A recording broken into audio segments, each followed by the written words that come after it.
7 minutos do mediodía.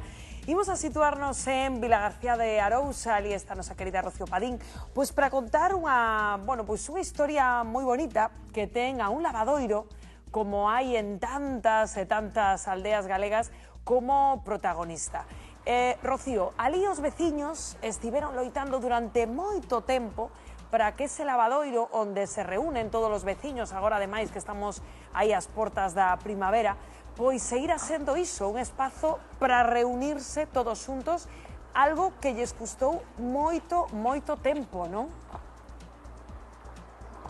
Si, así é, unha loita durante moitos anos que tiveron aquí os veciños de Faxilde para recuperar algo tan noso como son os lavadoiros. Agora xa é de todos eles e mirade que caras de ledos. Moi bo día, Joaquín, como estás? Perdón, Joaquín Ángel, ai, Dios mío. Bo día, pois moi ben, moi ledosos e moi contentos todos, porque despois de 7 anos prácticamente de reivindicar, de pedir a recuperación deste espazo como un espazo público a través da Asociación de Veciños, a que acudiron dous veciños, un deles está aquí presente que é King, outro desgraciadamente faleceu fai pouco, pero foron os que impulsaron a recuperación deste terreo, que estaba baldío, un terreo que sempre se utilizou moito antigamente pois, para lavar a roupa, para clarear, para xuntarse, para tal.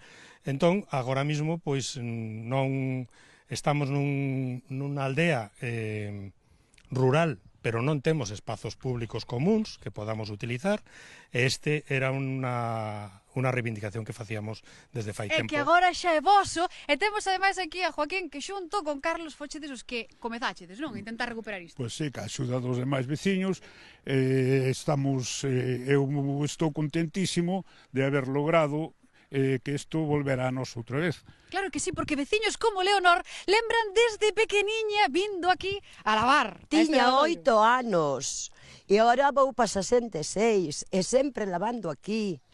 E chamábame miña, salía da escuela e xa viña directamente para aquí, manchaba os trapos para lavar. Porque Eso se vai aquí, dicir eu, que a me contaba un paixariño que viñas para aquí. pois sí, lavábamos aquí, cantábamos, botábamos a roupa a clareo. Estábamos de maravilla. E agora de maravilla volverán a estar estes veciños compañeiros que xa é unha realidade, recuperaron esta zoa, este lavadoiro para todos os veciños. Como dicías ti, Rocío, agora que chega a primavera, pois que espazo máis bonito poder ter todos os veciños unidos facendo comunidade, claro que sí. Sen dúbida, non só dicían aí estábamos de maravilla, porque sí, porque os nosos lavadoiros desde sempre non combinaban esa función práctica tamén con esa función social.